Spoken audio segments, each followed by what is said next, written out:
The first thing you need to do before scanning a material is decide what kind of information you will be capturing and what type of workflow you are using. For this material, we will be capturing 8-bit images in RGB with the Phong workflow. We are using RGB instead of RGBA because this will be a solid material with no transparencies. The Phong and PBR workflows are very similar, the main difference being that PBR uses a metalness map for reflectance instead of a specular map. After selecting our preferences, make sure that all of the texture maps you will be using have their box selected in the Capture tab. Then we can take a preview image, which is used to determine whether or not we have placed the material correctly.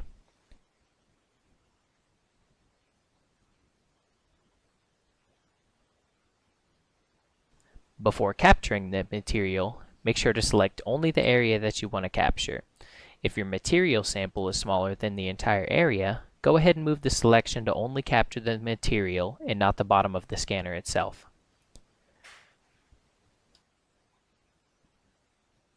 After making the proper selection, press the Capture button to start the process of creating your texture maps.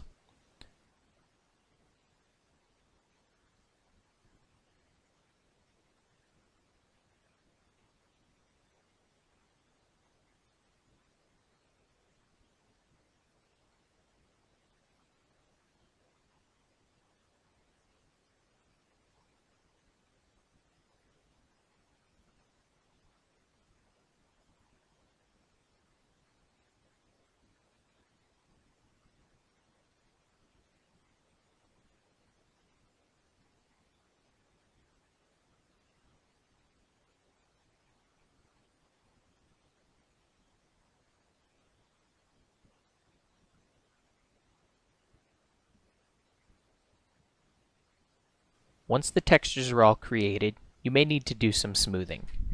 xTex may automatically attempt to smooth some of your maps if there is a gradient, like we see here. But if we move the smoothing down to 0, you can see that the capture does indeed have a noticeable gradient that will negatively affect the tiling, so we'll bump the smoothing back up. This automatic smoothing may happen on your color, specular, or roughness maps, so to be safe, we will check each one of them to make sure no gradients or other problem areas will ruin our tile.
Once you feel that any gradients are under control, go ahead and enter tiling mode so we can get rid of those ugly seams. Click on the Tiling tab and check the box to enable tiling. For organic materials such as this leather, the synthesis tiling algorithm is ideal. Select synthesis and let the algorithm run its course.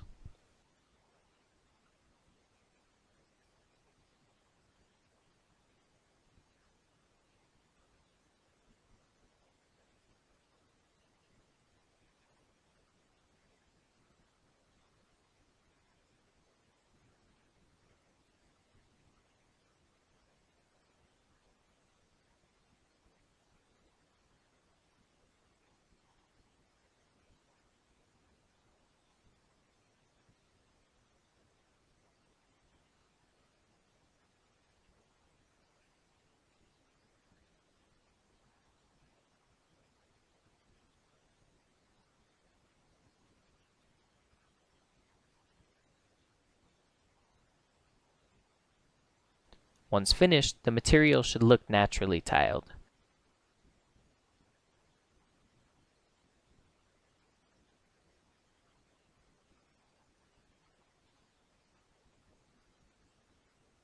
If we make our way into the 3D viewport, we can see how our tile turned out.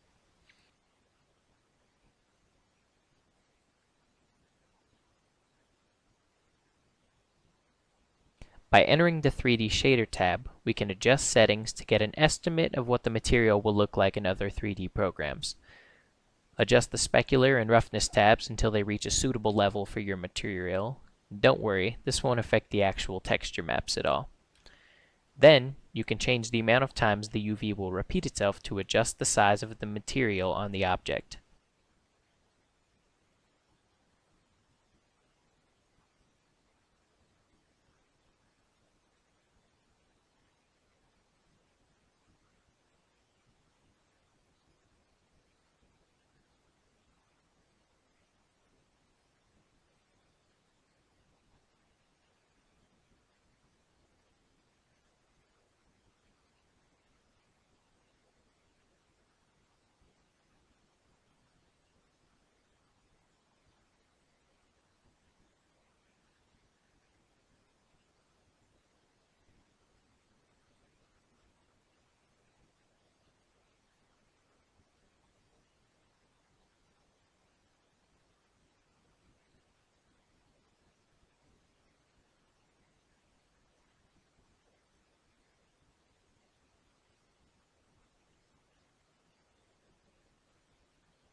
Now that the tile looks nice and clean, we can hit the green checkmark button, which will apply any changes we made while tiling and give us our newly tileable material for use in any other 3D program.